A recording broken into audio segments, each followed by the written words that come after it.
Qual é a festa de Lisboa e o que é que se faz nessa festa e em que dia é que é? Eu diria que são os Santos Populares. Qual é que é o dia dos Santos Populares?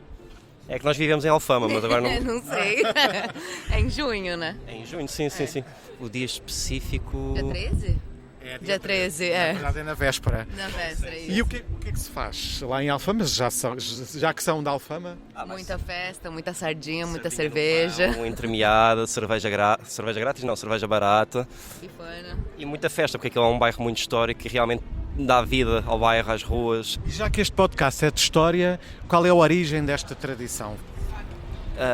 A origem em si eu não sei que é para celebrar o Santo Padroeiro de Lisboa, Santo António. Agora o que é que dá origem à festa em si não lhe consigo dizer. A ligação de, por exemplo, de ser em junho, o início do verão, acham que pode ter alguma coisa a ver com as festas do solstício, assim, no passado? É o equivalente às vossas festas juninas do Brasil, não é?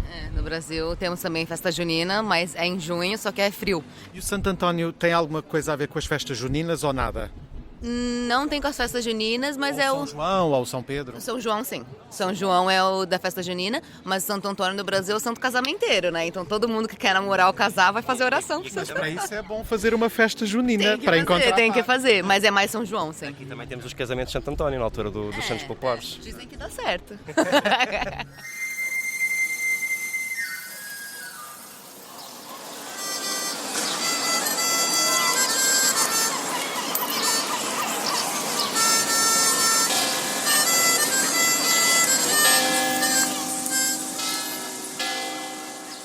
Histórias de Lisboa, um podcast de Miguel Franco de Andrade. Quentes e boas, quentes, tão quentinhas.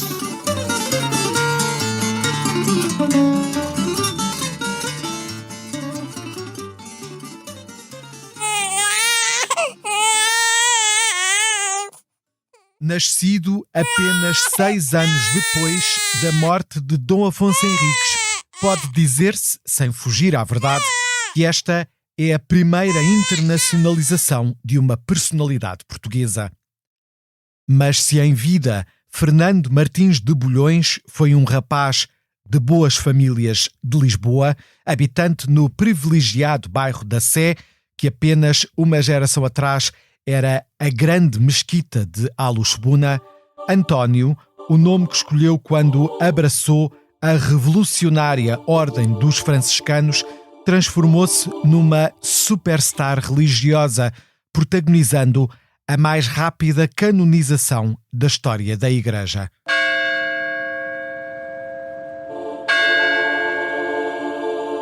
Ao longo de quase um milénio, a fama dos milagres e uma intensa devoção alteraram o perfil do sisudo doutor das letras para o do santo brincalhão e casamenteiro, para o que muito concorreu apropriar-se, por imperativo popular, das características solares de São João, companheiro a par de São Pedro, na trilogia dos santos que partilham no calendário o mês do solstício de verão no hemisfério norte. E com ele, as velhas tradições imemoriais do paganismo, da fertilidade das colheitas e da fecundidade.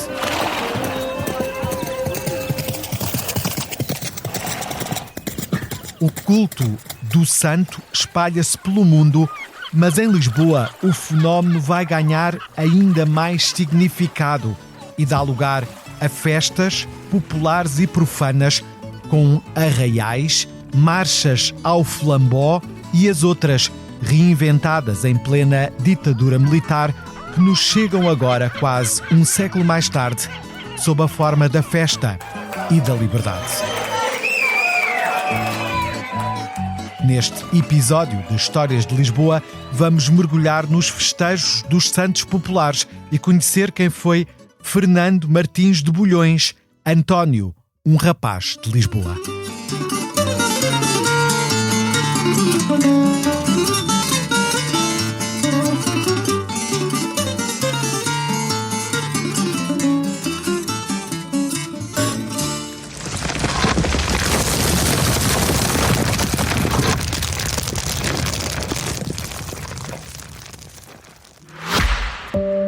Olá, sou Georgina Angélica. Eu sou a Paula Cardoso. Juntas criámos o Tal Podcast, um espaço de conversas reais, profundas e sem filtros. Todas as quintas-feiras damos a conhecer novas pessoas com ideias e trajetórias que inspiram mudança. Podem ouvir-nos em todas as plataformas de podcast E nos sites do Expresso e SIC Notícias. Então, para nos falar deste assunto umbilicalmente ligado a Lisboa, temos o diretor, o coordenador do Museu de Lisboa, Santo António, Pedro Teutónio Pereira. Olá, Pedro, bem-vindo. Olá, boa tarde.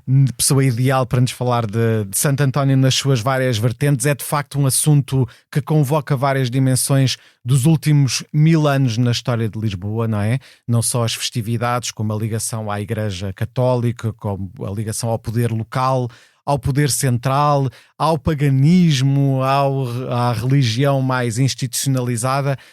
Pedro, como é que define este fenómeno de Santo António? Como é que o vive como diretor da Casa do Santo António em Lisboa? De facto, o Santo António aborda tudo, não é? Vai à história, vai à antropologia, vai à oceanografia, tem essa ligação umbilical com Lisboa, já que foi em Lisboa que Santo António nasceu, e parece-me a mim que Santo António contribuiu muito para a afirmação de Lisboa como capital do país. Uhum. Quando ele nasceu ainda não havia esta ideia da capital, a família real estava em Coimbra, era a cidade mais importante do país, mas o santo ter nascido em Lisboa vai depois contribuir muito para a afirmação de Lisboa como uma cidade capital. Se calhar vamos começar já pela vida do santo, este santo que tem esta dimensão mais popular, casamenteira, mas depois, no fundo, era um doutor da Igreja, era um pensador do seu tempo.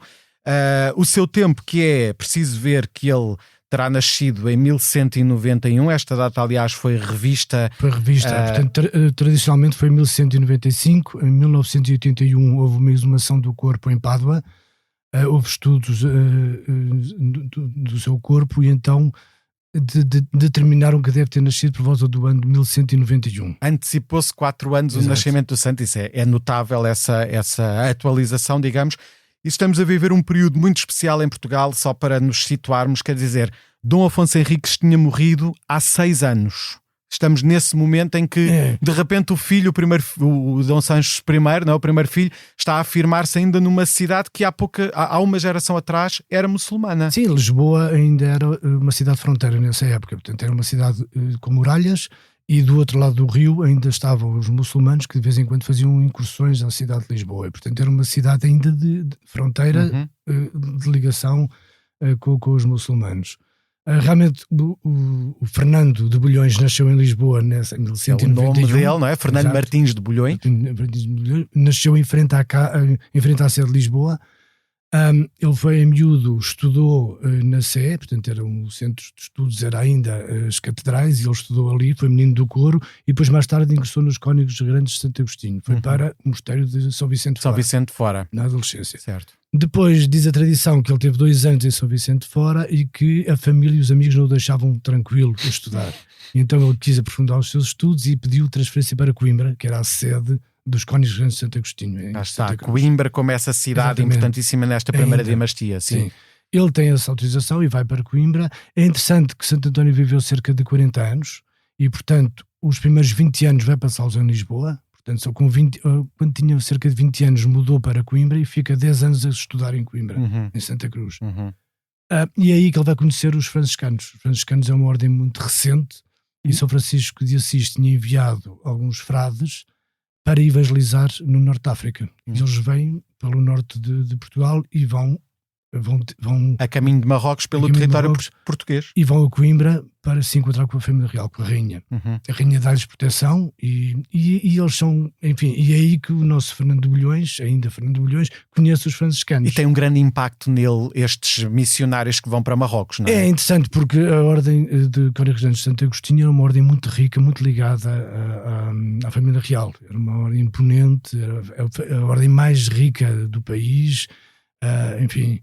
E os franciscanos eram muito pobres e foram recebidos ali em Santa Cruz, eventualmente por Fernando de Bulhões, ainda Fernando de Bulhões que os recebe, e que vê aqueles 5 pobres frades, muito mal vestidos, mas muito contentes, muito felizes, que iam para evangelizar para o Norte de África. Uma ordem mendicante, não é? Exato. E, portanto, é um contraste enorme com a ordem que ele estava. Uhum.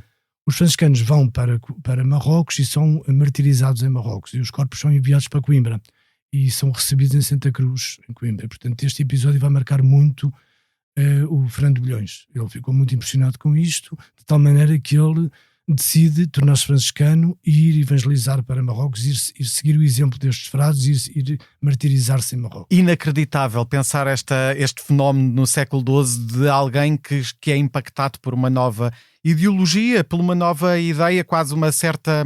é uma secção dentro do cristianismo, não é? E que fica completamente impelido pelo exemplo das pessoas que conhece, não é? Sim, é interessante porque temos na altura das cruzadas e os franciscanos iam desarmados para o meio dos infiéis para tentar evangelizar. Portanto, iam completamente despojados de tudo e sujeitos a tudo. E, portanto, quase que se ofereciam em sacrifício. Foi basicamente isto.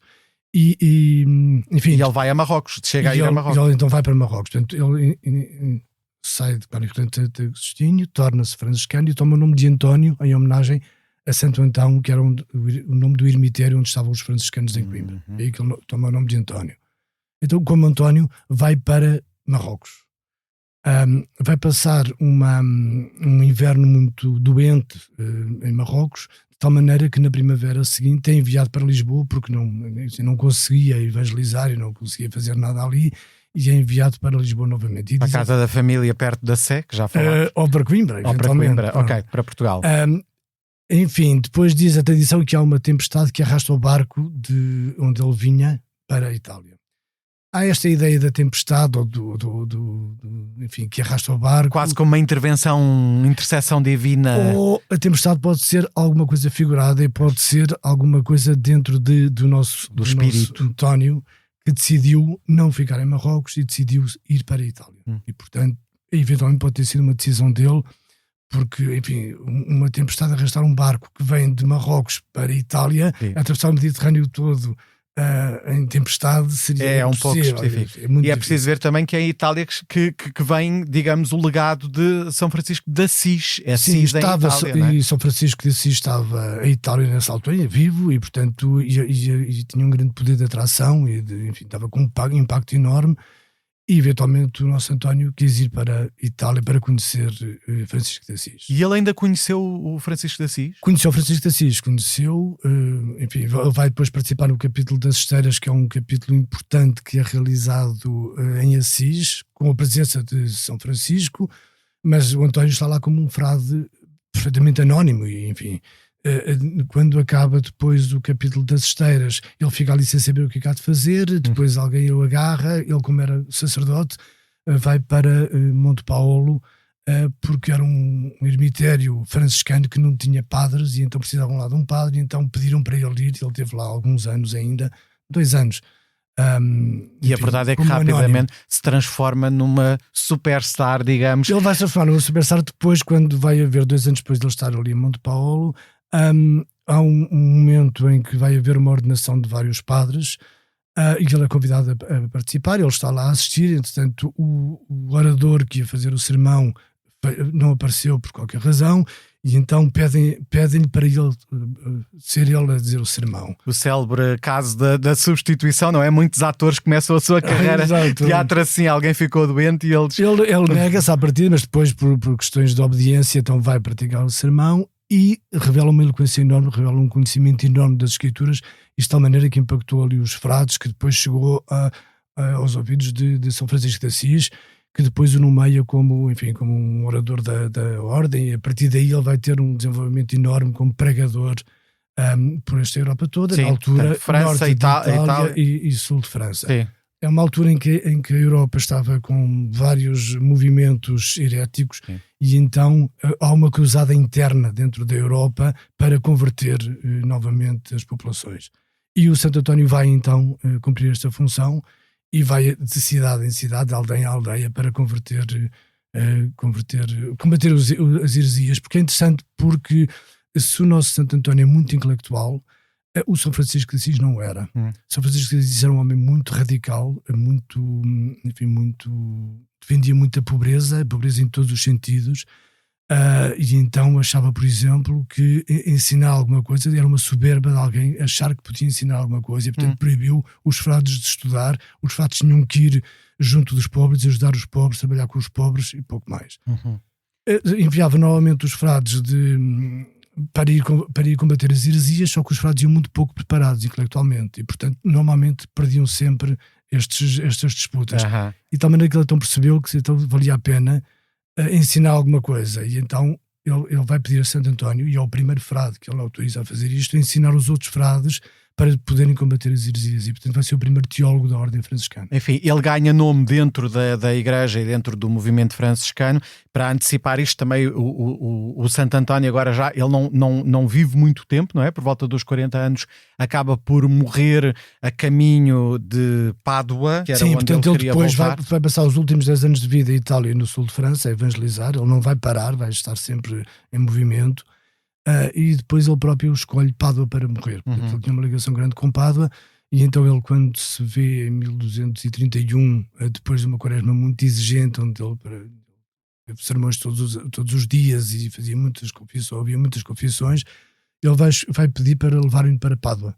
Já sentindo que está já muito fragilizado. Então vai morrer em Arcela, caminho muito próximo de Pádua. Arcela agora já pertence à cidade de Pádua, mas na altura não era uma aldeiazinha ao lado de Pádua. E daí essa ambiguidade também do Santo António de Lisboa e Santo António de Pádua, não é? Que vai perdurar até aos dias de hoje. Sim, porque na Idade Média havia muito esta ideia de rezar junto às relíquias. Os santos normalmente tomavam o nome da cidade onde estava o seu corpo, para as pessoas poderem rezar junto às relíquias. E na data em que morriam, e é o tal dia 13 de junho, dia 13 de junho, muito mais importante. Morreu, sim. Claro. Então começa aqui, digamos, com a morte, começa o culto, de alguma forma, não é? Desde logo, Santo António é uma das canonizações mais rápidas da história da Igreja, pelo menos. Sim, o Papa da época tinha acompanhado muito o processo dos franciscanos da instituição da Ordem Franciscana, e portanto conhecia muito bem São Francisco de Assis, conhecia muito bem o Santo António, e, portanto, facilitou muito este processo de canonização. Aliás, quando o Santo António morreu, o povo, as autoridades políticas e as autoridades eclesiásticas, todos pediram para ele ser tornado santo, porque havia já esta aura de santidade à volta de Santo António. É incrível como esta fama, não é? Em poucos anos, realmente em pouco tempo e em distâncias muito longas, estamos habituados a pensar que é dos tempos de hoje a rapidez destes fenómenos, mas aqui em pleno século XIII, não é? A rapidez com que as ideias, não é, se difundem. Sim, porque o Santo António afirmou-se muito, teve uma presença muito importante ali na zona de Pádua. Ele era muito incisivo e era muito crítico em relação às injustiças, mesmo era muito crítico com a Igreja Católica, era muito crítico com os políticos, e portanto não tinha papas na língua, e portanto enfrentava tudo. Também às vezes pensamos que a radicalidade é dos nossos tempos, ela já era muito radical há muito tempo. Então começa o culto e começa desde logo os milagres de alguma forma, isto é, apontados a posteriori, obviamente, não é? Ao longo deste culto que dura quase 1000 anos, mas há logo, neste momento de processo de canonização, há logo um milagre que se faz ouvir em Lisboa também, apesar das coisas estarem a acontecer em Pádua, não é? Os milagres vão sendo acrescentados ao longo dos séculos, claro. E é normal. Portanto, o que acontece no processo de beatificação de Santo António, há um conjunto de milagres que são reunidos, e é interessante que os milagres que se reúnem para este processo são só, e eu digo este só entre aspas, porque são milagres relacionados com cura de surdos, de cegos, de coxos, enfim, são milagres físicos de curas de doenças, e só mais tarde vão aparecer os outros milagres. O sermão aos peixes, o salvar o pé da forca, o milagre da mula, os milagres mais conhecidos, mais representados em pinturas e em azulejos. Sempre muito ligados aos animais, à natureza. Não é essas Normalmente os milagres que vão surgir mais tarde, ou que se vão ter conhecimento mais tarde, tem muito a ver com a afirmação do que foi a vida de Santo António. Tem muito a ver com, para já, com o domínio dos elementos, do material, não é? Dos elementos, da chuva, ou dos animais, o controle dos animais, ou, por exemplo, ressuscitar mortos. Portanto, é o poder, dar o poder àquela entidade. Mas, por outro lado, também há um bocadinho a afirmação da vida de Santo António. Muitos dos milagres têm a ver com a capacidade de converter os hereges e, portanto, o milagre do sermão aos peixes que o Padre António Vieira no século depois XVIII também vai recuperar. Claro. O milagre da mula também tem a ver com a conversão de muitos hereges e, portanto, tem muito a ver com a vida dele. Claro. Não é? Pedro, desde logo temos os sinos nas igrejas todas de Lisboa a tocarem nesse dia no processo de canonização. Portanto, isso também é um impacto que nos traz de volta a Lisboa, porque entretanto, enfim, ele morreu em Pádua, os restos mortais ficam em Pádua e, no entanto, em Lisboa já começam a acontecer coisas relativamente a este sucesso internacional, não só do Santo António, mas também de um nacional português desta primeira dinastia que faz, digamos, sucesso. Estou a utilizar estas linguagens um bocado plebeias, o sucesso, etc., o superstar, porque eu acho que comunicam bem com esta noção, digamos, de importância social e sobretudo de reconhecimento, não é? Havia muito também esta ideia de que muitos milagres de Santo António são passados em Portugal. Isto muito para afirmar esta ligação a Portugal. A nacionalidade. E apesar de ser de Pádua, ou de ter morrido em Pádua, e os paduanos e os italianos têm uma devoção muito grande por Santo António, de tal maneira que ele é conhecido como o Santo. E quando se diz em Itália o Santo, não precisa dizer António, toda a gente sabe que estamos a falar de Santo António. Os portugueses nunca esqueceram que Santo António nasceu aqui e, portanto, muitos milagres atribuídos a Santo António são passados aqui em Portugal, em Lisboa, enfim. E falando em Lisboa, a casa do Santo António começa a ser também um ponto importante e ponto focal nesta história toda do Santo António, porque há aqui, portanto, ela, como o Pedro já tinha dito, ela localiza-se entre a Sé, perto da Sé, em frente à Sé, ainda hoje, não é? E a caminho da grande porta da cidade, que é a Porta do Ferro, não é? É preciso ver que as cidades tinham muralhas, tinham portas, tinham, mesmo que fossem às vezes entradas simbólicas, e esta Porta do Ferro, que estava mais ou menos na praça em frente à igreja de Santo António, é uma entrada monumental e essencial da Lisboa medieval e depois também até, enfim, ao longo dos séculos. Portanto, a casa do Santo António, onde ele terá nascido, era ali, mas também há aqui, começa a haver um sincretismo também com a casa do Senado de Lisboa, que também se verifica ali na própria casa. Há uma certa essa ligação, não é? Essa ligação da cidade de Lisboa, que é muito umbilical com o Santo António. É interessante porque as primeiras reuniões do Senado da cidade eram à porta da Sé de Lisboa. E portanto eram ali na rua, à porta da Sé, no átrio da Sé, e depois a casa onde viveu Santo António, que era em frente, passou para a propriedade municipal. No século XIII, não se sabe como, mas ficou a propriedade municipal. E a partir desse momento, o Senado da cidade, por questões práticas, ocupou aquele espaço para fazer as suas reuniões. A casa primeiro fizeram um oratório, depois mais tarde fizeram uma capela, depois mais tarde uma igreja, enfim, foi crescendo. E o Senado da cidade foi instalado ali durante 400 anos. 400 anos, portanto, quase ao terremoto. Do terremoto de 1755. Curioso, 2 anos antes do terremoto, é curioso, pouco tempo, não é? Sim. Muito pouco tempo. E na verdade, para quem não conhece, não é? Ainda hoje a igreja de Santo António, que está naquele local, bem, tradicionalmente diz-se que ali está em baixo, não é? Como, enfim, descendo as escadas. Na cripta está ainda a casa de Santo António. Sim, alguns vestígios da casa, portanto há essa memória que ali está ali os vestígios da casa, porque depois houve muitas movimentações de terreno, assim, com os cataclismos que houve.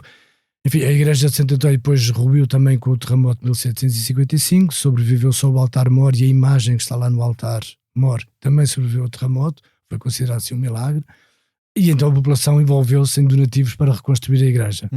O tal tostãozinho para o Santo António. E as crianças da cidade também quiseram associar-se a isso e começaram a montar pequenos tronos à porta de casa a pedir um tostãozinho para o Santo António, e foi uma tradição que ficou até hoje. Já vamos aí, aí já estávamos lá para o século XVIII, mas continuando aqui nesta fase ainda muito inicial, para já não resisto a falar aqui no José Sarmento de Matos, não sei se conhece os livros dele, da Invenção de Lisboa, em que ele fabula de uma forma muito inteligente a possibilidade desta família, que tinha já muita importância, portanto, para logo colocar um dos filhos na aprendizagem da Sé, uma família claramente burguesa, que morava naquele sítio, ou que poderia morar muito perto daquele local, que era um local, enfim, privilegiadíssimo daquele período em Lisboa. podia já ter umas ligações, enfim, ao próprio governo da cidade, ou até aos moçárabes, os cristãos que resistiram durante os 500 anos, enfim, do domínio islâmico em Lisboa. Portanto, ele lança uma série de hipóteses muito interessantes, mas o facto é que esta casa, e pelo facto de aí se ter verificado durante 400 anos as reuniões do Senado da Câmara, passa a ser então este ponto focal e é um local em que rapidamente também a própria família real começa a correr nas datas relativas ao santo, que era o dia 13, mas também era a data da chegada, não é? Há uma data também em maio que também se celebrava. Há uma data, a data em fevereiro. Fevereiro, que era quando foi a festa, chamada Festa da Língua, era uma festa religiosa, foi quando, passado 50 anos depois de Santo António ter morrido, a Itália, há uma exumação do corpo e aparece a língua intacta, e portanto só uma aventura que está a acompanhar isso. Enfim, é aquilo que é considerado um grande milagre, de tal maneira que pega na língua, fazem um grande relicário. Remetendo também à capacidade oratória do santo, não é? No fundo, essa capacidade oratória. Portanto, havia duas festas, havia a de junho, que nós conhecemos, mas havia essa de fevereiro. É interessante a festa de junho, porque a festa de junho era uma festa da Câmara de Lisboa, do Senado. A família real participava, mas é interessante porque havia a procissão de Santo António, que é a grande procissão de Santo António, que saía de São Francisco da cidade, ali na zona do Chiado, e que vinha até ali à Sé. O antigo convento de São Francisco, que hoje esteve o governo civil durante muito tempo, não é? Fazia-se lá os passaportes, mas está o Museu Nacional de Arte Contemporânea e Belas Artes. A família real nunca participava nesta procissão, porque havia sempre o Corpo de Deus muito próximo da procissão de Santo António, e a família real participava sempre na procissão do Corpo de Deus. E no Santo António, a procissão era uma procissão organizada pelo Senado da cidade, em que participava o Presidente da Câmara e os vereadores. A família real era recebida no dia 12 na Igreja de Santo António. E é interessante que a família real, que vinha do Paço Real, e era recebida pelo Senado da cidade à porta de Santo António. Portanto, era quase uma importância simbólica muito importante, né? Entre o poder local e o poder central. Exatamente. Não é? Portanto, da afirmação da cidade. Não é? Portanto, a família real vinha à igreja e era recebida pelo Senado ali à porta. E há relatos de um bodo, havia um bodo muito grande que era oferecido à população, depois mais tarde, por falta de dinheiro, que é normal, era só oferecido à família real. E, portanto, era simbólico.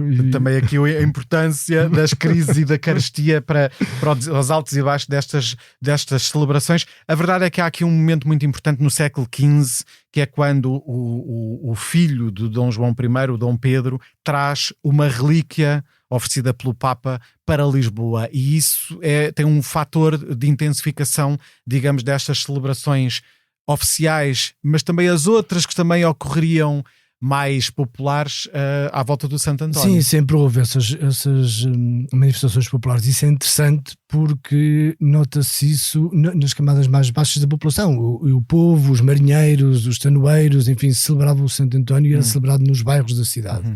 Pedro, Santo António, também São João e São Pedro, ou especificamente já Santo António? São João é o grande santo da cristandade. Portanto, é o santo celebrado no hemisfério norte, que veio cristianizar as festas do solstício de verão. É. Portanto, até ao São João os dias estão a crescer, a partir do São João os dias começam a diminuir até ao Natal. O Natal é as noites maiores do ano, em que nasce a luz do mundo. Quase corporizando também antigos rituais, celebrações mais antigas. Claro, celebrações do solstício de verão, e portanto São João vem cristianizar estas festas do solstício de verão, e portanto todos os rituais ligados a São João, que depois o Santo António vai herdar, porque no fundo é o início das festas populares, é com o Santo António. Portanto, enfim, o saltar à fogueira, o queimar as ervas aromáticas, as águas têm poderes mágicos na altura do São João e do Santo António, e portanto todos esses rituais antigos são herdados por São João e depois por Santo António. Ok, Santo António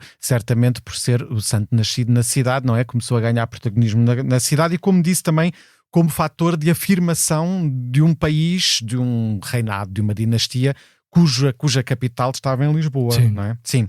Há este momento então que eu falava há pouco da chegada de umas relíquias do Santo António de Pádua, e também, curiosamente, ao mesmo tempo dá-se a fundação do Santo António dos Portugueses em Roma, que ainda hoje se tem a sensação, quando se vai a Roma, a Santo António dos Portugueses, que se há quase uma espécie de embaixada de Portugal, não é? Sim, e demonstra que também que a fama de Santo António não acontece só em Portugal, mas também está a acontecer, enfim, no centro da cristandade em Roma.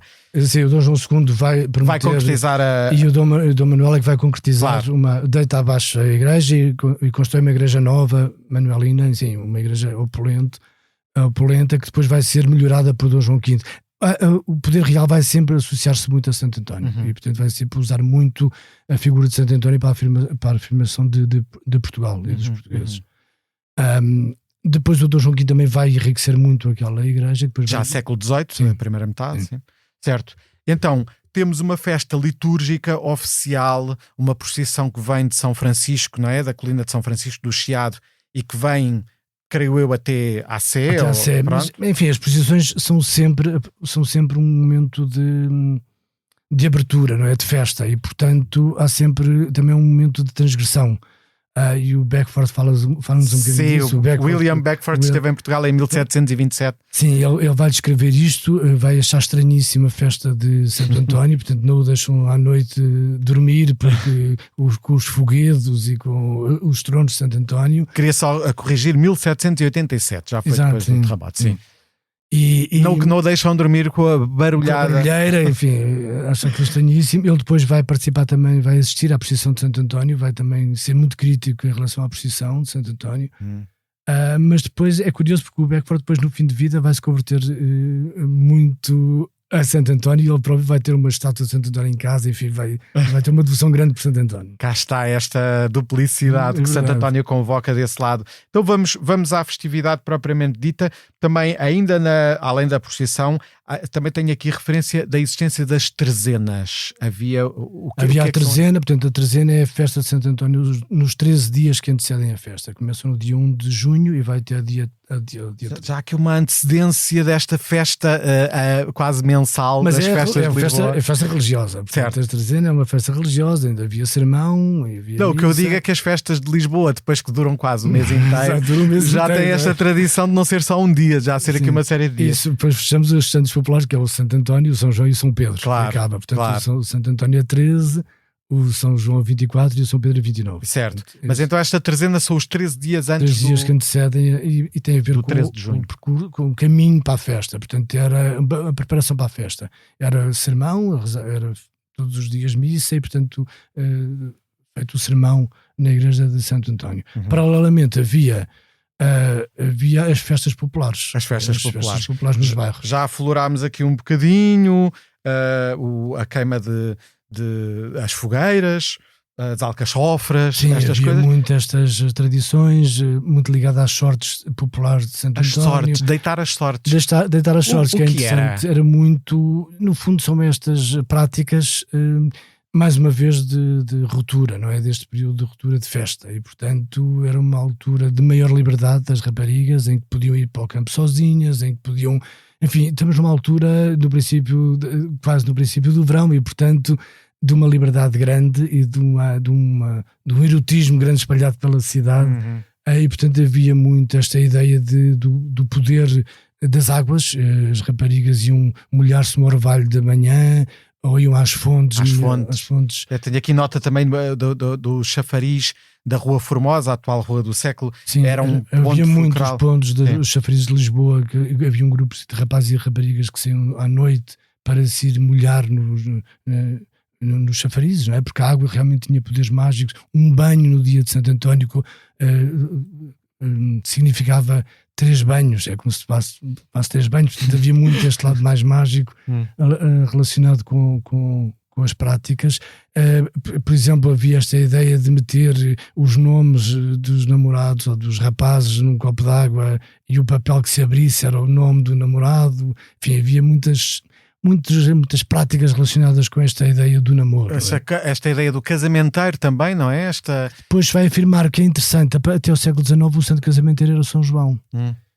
Isto ligado sempre às práticas do solstício, das festas do solstício de verão. Claro. Mas depois, a partir do século XIX, o Santo António vai roubar muito este protagonismo a São João e vai se afirmar muito. Há uma marcha popular cantada pela Carmen Miranda no princípio já do século XX, que chamada Isso é lá com Santo António, que exatamente é interessante, que mostra isto, que é uma marcha em que a rapariga pede a São João que lhe arranje um namorado e o São João disse: não é comigo, isso é lá com o Santo António, que ele é que é o santo casamenteiro. O santo casamenteiro das raparigas, porque depois há o santo casamenteiro das velhas, que é o São Gonçalo de Amarante. Tem outra especialidade e que não tem nada a ver. Sim, há muita ligação da juventude, não é? O menino ao colo do Santo António na iconografia do santo. Mas então já estamos aqui a entrar numa época mais do século XIX, enfim, já fizemos referência também aos 1000 reizinhos para que as crianças pediam uma moedinha para o Santo António, um pouco para a reconstrução da igreja depois do terremoto, mas depois também, assim, para os próprios gastos deles, não é? Depois vai ser usado para o fogo de artifício e para as guloseimas que iam comprando. Exato. É interessante que o Bernal Pinheiro vai usar muito a imagem do Santo António para a sua crítica social e política. E isto mostra bem a popularidade de Santo António no século XIX. Há muitas caricaturas, aliás, vai usar muito na crítica política, porque o primeiro-ministro era o Fontes Pereira de Melo, António Fontes Pereira de Melo, e portanto ele vai usar muito a caricatura do Santo António para criticar o poder político. E torna-se quase omnipresente a figura do Santo António. Do Santo António e dessas casas. práticas todas, portanto, da festa que havia em Lisboa, ou que havia no país. Sim, porque ela depois espalha-se, não só país, mas dos tronos de Santo Brasil. António, que havia também ainda no século XIX, e portanto havia muito. Ele vai pegar nestes símbolos todos da festa e vai representá-los nas suas caricaturas, o que é interessante porque nos mostra como era entendido o Santo António naquela época. Entretanto, a própria festa começa também a complexizar-se de alguma forma e a trazer influências de outros lugares. Portanto, haveria já os arraiais, já haveria uma espécie de arraiais, mas começa a haver esta adaptação, como é uma festa noturna, muitas vezes, das marchas, marcha ao flambeau, Sim. que é basicamente são festas noturnas com tochas, não é? Muito ligadas à tradição francesa, da celebração da tomada da Bastilha. E havia a grande festa na Praça da Figueira. As notícias da época são muito críticas em relação à festa de Santo António. Porquê? Que é feitas por gente ralé, fadistas e enfim, assim, gente pobre, gente muito mal visto na época. Gente que gostava de beber. Exato, sim. Claro. Enfim, havia muitas bulhas, havia lutas, havia, enfim, é muito crítica as notícias dessa época, mas havia essas festas com muita música e com as marchas ao filambó, que depois foi muito usado nos filmes portugueses, por exemplo. Exatamente. Marchas que ainda não são propriamente as marchas no modelo que nós depois vamos falar e que vamos conhecer a partir dos anos 30. Sim, porque até aí eram os ranchos de rapazes e raparigas que saíam dos bairros à noite e que iam aos chafarizes. Iam a cantar, iam com as tochas e, portanto, a partir dos anos 30 é interessante porque também tem a ver com um golpe publicitário do Parque Mayer, o Parque Mayer, que estavam em decadência e, portanto, lembraram-se de fazer as marchas ali no Parque Mayer e teve um sucesso enorme. Sim. Nesse ano tiveram que fazer 2 vezes o concurso das marchas, que depois a Câmara Municipal de Lisboa vai apadrinhar e integra depois nas festas da Sem cidade. dúvida nenhuma, acho que nem muita gente sabe que as marchas não aconteceram sempre, não é essa tradição ainda competitiva em que os bairros competem uns com os outros, é uma tradição, de certa forma. Há quem fale da tradição inventada, não é? Do Eric Hobsbawm e do Terence Roger. O Pedro, que é da antropologia, certamente também deve ter, mas no fundo quer dizer, as tradições estão sempre a renovar-se, não é? Exato, tem mais a ver com uma adaptação do que uma invenção, porque aquilo já existia qualquer coisa. Claro, já existia e enfim, mas depois é o que estava a dizer, as marchas parece que aconteciam todos os anos e não é verdade. Depois, sim, há aqui uma grande... Aliás, eu tenho aqui alguns dados concretos que até gostava de espalhar, de facto, de detalhar, porque de facto em 32 há este golpe publicitário, como dizia, que é o Parque Mayer, tinha sido inaugurado em 22, mas em 31 é aberto o Capitólio e o empresário do Parque Mayer lembra-se de fazer este golpe publicitário. Enfim, estamos aqui num período muito específico também da história portuguesa e da cidade, não é? A ditadura militar já estava desde 1926, mas ainda não havia a Constituição de 33 que institui o Estado Novo. Portanto, há um período de alguma propaganda e de tentativa também de interpretar os sinais quase mais antropológicos do povo. E tem a ver com um movimento internacional, tem a ver com buscar as origens, não é? E purificar as tradições e puxar para a tradição genuína o que é isto. Exatamente. E portanto a partir daí começam estas festas do Santo António a ter essa ligação com o poder político, e por isso muitas vezes ligam as festas de Santo António ao Estado Novo, o que não é propriamente verdade, porque as festas são muito mais antigas, foram muito aproveitadas pelo Estado Novo, mas não são uma criação do Estado Novo. É mais complexo do que parece à partida, não é? Mas então, neste ano de 32, o Leitão de Barros, que era diretor do Notícias Ilustrado e também realizador, etc., e o Norberto Araújo, jornalista olicipógrafo do Diário de Lisboa, então são chamados pelo diretor do Parque Mayer para fazer esta festa, e é engraçado que eles têm esta ideia genial de convocar 3 coletividades de 3 bairros para fazerem uma espécie de marchas competitivas, de desfile. Sim, são estes bairros: Campo de Ourique, Bairro Alto e Alto do Pina. Ganha Campo de Ourique. Um Conto de Reis era o prémio dado pelo Diário de Lisboa, e o sucesso é tal, como o Pedro já tinha dito, que entretanto as outras coletividades também querem participar e são obrigados a fazer uma segunda e fazem uma segunda edição no São Pedro. Exatamente, no São Pedro. Nessa altura também junta-se Alfama e Madragoa, e uma outra marcha também que acabaria por ganhar a Madragoa com outro Conto de Reis, e nasce uma tradição de alguma forma, porque na próxima edição, que já só é em 34, não é? Em 33 é este ano da Constituição, etc., a Câmara já se envolve institucionalmente, já com o regulamento, não é? E as marchas já começam a ser uma coisa mais institucionalizada. Sim, mas depois vai acontecer, não é todos os anos, portanto vai acontecer intermitente, e assim, só se vai afirmar mais tarde. A ideia que eu tenho aqui acontece em 34 e 35, depois não existe também, é preciso ver que está a acontecer a Guerra Civil de Espanha, a Segunda Guerra Mundial, não é? Sim. Eles fazem 2 concursos em 40, que é a celebração do duplo centenário, não é? Da festa Exposição do Mundo Português em Belém, e até fazem lá as marchas em Belém, no ano de 40, mas depois só há em 47 também na outra celebração, que é a 8ª tomada de Lisboa aos Mouros em 47, e depois só a partir dos anos 50 é que começa a acontecer uma certa regularidade. Sim, exatamente. Mas ao mesmo tempo já a sentir-se alguma decadência. Há uma decadência grande. É curioso. Acontece, portanto, a vigência da pujança das marchas é uma coisa muito localizada ali nos anos 30 e em 2 ou 3 edições. Mas depois isto leva a uma série de voltas, porque claro, elas ainda acontecem até aos anos 60, 70, mas já de uma forma muito descaracterizada, com outros festivais a acontecerem. Depois há uma tentativa de recuperar as marchas. E há uma tentativa de recuperar, não é? A partir dos anos de 79, sim, de 70, sim. Depois até tentam criar uma ligação com o samba. Enfim, há várias experiências que acontecem. Há uma edição que é no Estádio do Restelo, em que é convidada a Escola de Samba de Beija-Flor, e aliás também é notável esta similitude entre as marchas de Lisboa e os blocos de Carnaval do Rio, porque também são bairros competitivos de uma cidade. Não tem ligação nenhuma. No sentido do modelo, não é? O modelo e a cronologia, 32. Assim, mas as festas de Santo António têm mais a ver com as festas juninas do que propriamente com o Carnaval. Certo. E é impossível comparar. Não. Eu não estou a falar da festa propriamente dita, da celebração. Estou a falar do modelo competitivo entre bairros, a celebração da cidade que aparece quer nas letras dos sambas, dos cariocas, e nas letras das marchas também a celebração do próprio bairro. Mas as festas juninas têm mais ligação com as nossas festas. As festas juninas, que é uma tradição até mais do norte do Brasil, não é? Do Nordeste, tem de facto juninas, às vezes também chamadas joaninas, por causa do São João. Lá está, justamente.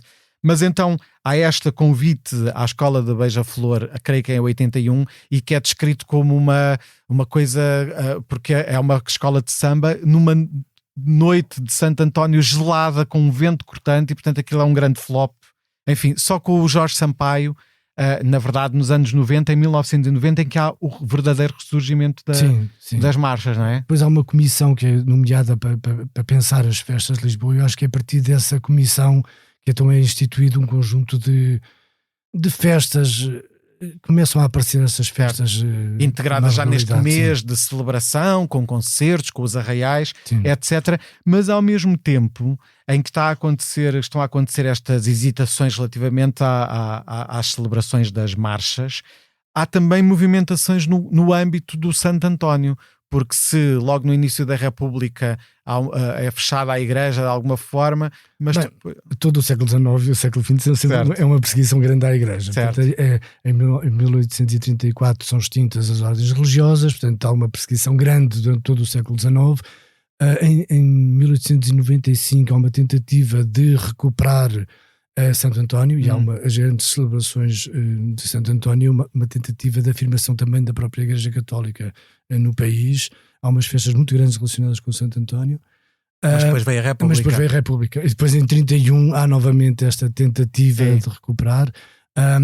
Depois a igreja vai abrir ao culto, porque a igreja teve fechado durante muitos anos. A igreja de Santo António. É curioso, porque a igreja de Santo António é a única igreja da cidade de Lisboa que é propriedade municipal.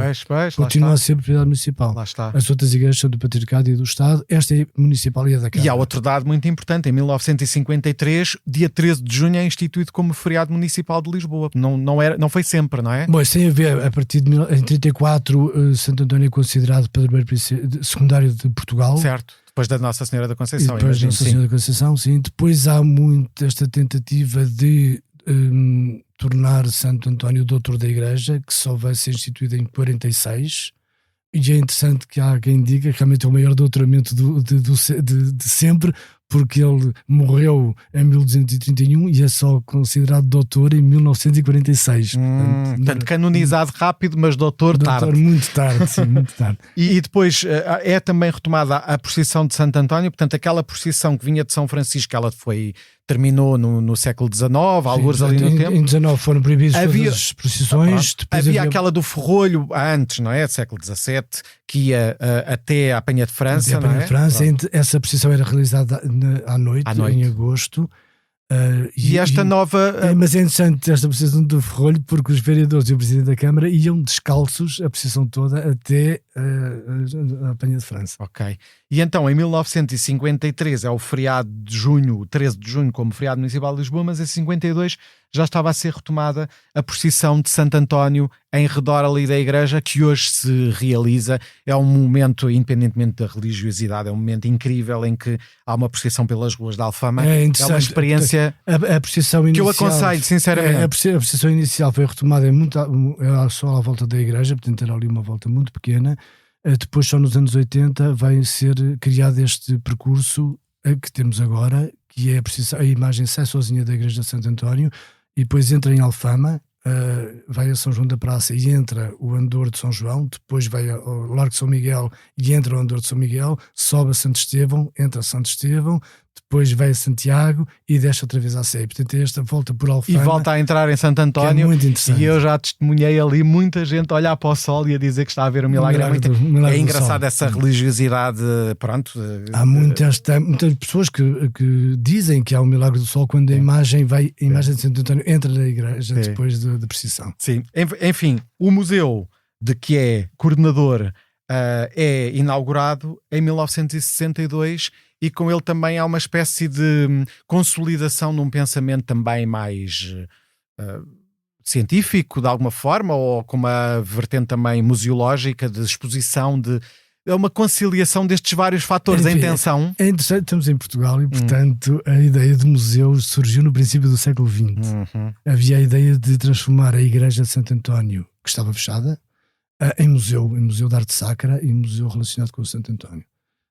Portanto, a ideia do museu foi lançada no princípio do século e só em 1962 já consegue inaugurar um museu muito pequeno ao lado da igreja de Santo António, mas o espaço é interessante porque estamos mesmo ao lado da igreja de Santo António, o local onde Santo António nasceu, e foi criado ali um museu com duas coleções doadas por dois médicos, colecionadores de peças de Santo António e que que puderam Lisboa ter um museu dedicado a Santo António. É um museu muito visitado, também ganhou, creio que nos anos 80, uma estátua que também ela própria já gerou uma nova tradição relacionada com a moeda, não é? Sim. Eu já vi. A estátua foi inaugurada pelo Papa João Paulo II, que veio a Lisboa em 82. É interessante porque o Papa João Paulo II veio a Portugal nessa altura agradecer a Nossa Senhora ter sido salvo do atentado no ano anterior. E os franciscanos convidaram o Papa João Paulo II a ir à igreja, mas por questões de segurança não podia ser, porque estava numa altura complicada de defesa, enfim, a segurança era muito apertada por causa do atentado do ano anterior. Mas houve um dia em que o Papa João Paulo II ele próprio disse: não, eu quero ir a Lisboa e quero ser recebido pela Câmara de Lisboa na Igreja de Santo António. Os próprios franciscanos achavam isto que era um milagre, porque foi mesmo por vontade do Papa. E tem muito a ver com esta tradição do Senado da cidade ser ali na Igreja de Santo António. E foi o Presidente da Câmara recebeu ali na Igreja de Santo António o Papa João Paulo II. E então temos esta nova estátua. Foi feita esta estátua para estar ali no largo. E o que é que acontece nesta estátua? Há um novo ritual. Há este novo ritual, porque há sempre muitos rituais relacionados com esta ideia de casar, ou de pedir a Santo António, já que Santo António é o santo casamenteiro, e uma das tradições muito comuns é as raparigas irem tirar uma moeda à estátua de Santo António. A moeda tem que ficar no livro que o santo tem na mão. A moeda é alta e, portanto, é muito difícil. Não é fácil. Há pessoas que acertam à primeira, há pessoas que ficam ali durante horas a tentar acertar a moeda. E nós, então, no museu desenvolvemos agora um diploma. É uma brincadeira que fazemos. As pessoas, se acertar com a moeda no livro, nós oferecemos um diploma e a pessoa fica oficialmente desencalhada. Portanto, desencalha também os males do amor. Exatamente, vai poder casar. Ok.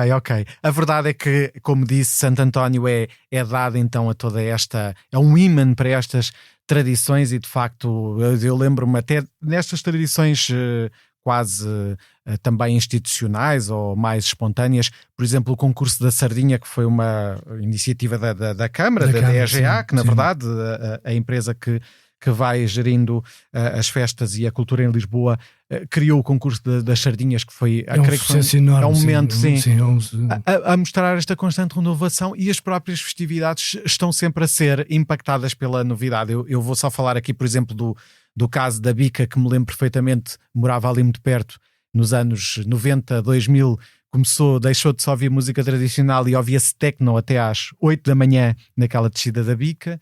Enfim, a Bica, também não posso deixar de falar daquele palco maravilhoso, improvisado, nas escadinhas da Bica Grande, muito feito de madeira. Sim. Isso ali também acontece sempre em Alfama, em São Miguel, no Largo de São Miguel. Exatamente, ponto nefrálgico. É impressionante a criação dos retiros, não é? Nos bairros tradicionais, que ainda hoje acontece e que transformam a cidade de Lisboa numa grande festa. Uma grande festa naquele momento. Hoje em dia já se ouve até música sertaneja, muita população brasileira que começa também... Enfim, como é que vê este presente e este futuro desta celebração? Eu acho que é uma dinâmica natural. Eu lembro uma vez que fui com dois frades italianos, o provincial italiano, na altura das festas populares em Alfama, e os italianos têm uma relação com o Santo António completamente diferente da nossa. Enquanto os italianos é um santo de altar, um santo muito institucional, nós é como se fosse um amigo que sai do altar e que estamos ali com ele, às vezes engamos-nos com ele, outras vezes fazemos as pazes.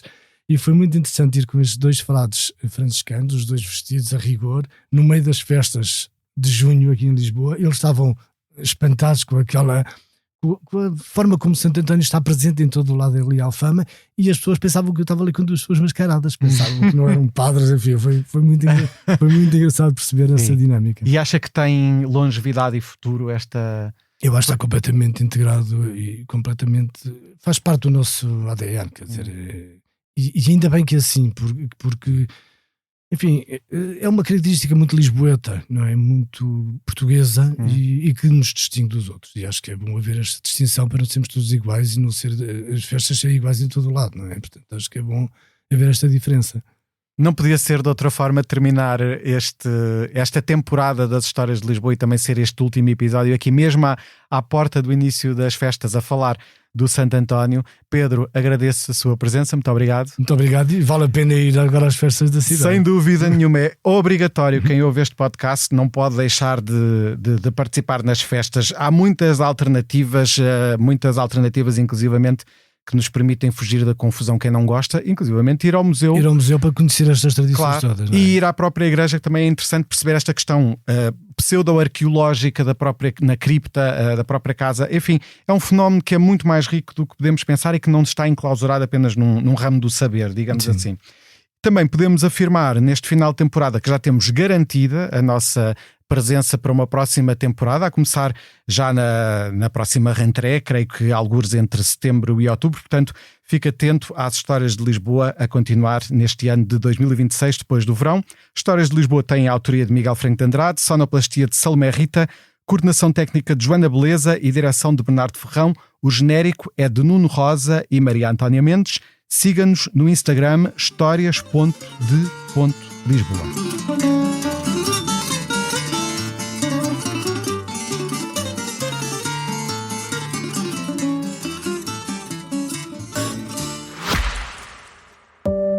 Olá, sou a Georgina Angélica. Eu sou a Paula Cardoso.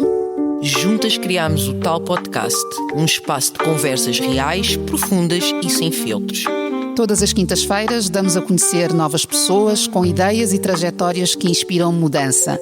Podem ouvir-nos em todas as plataformas de podcast e nos sites do Expresso e SIC Notícias.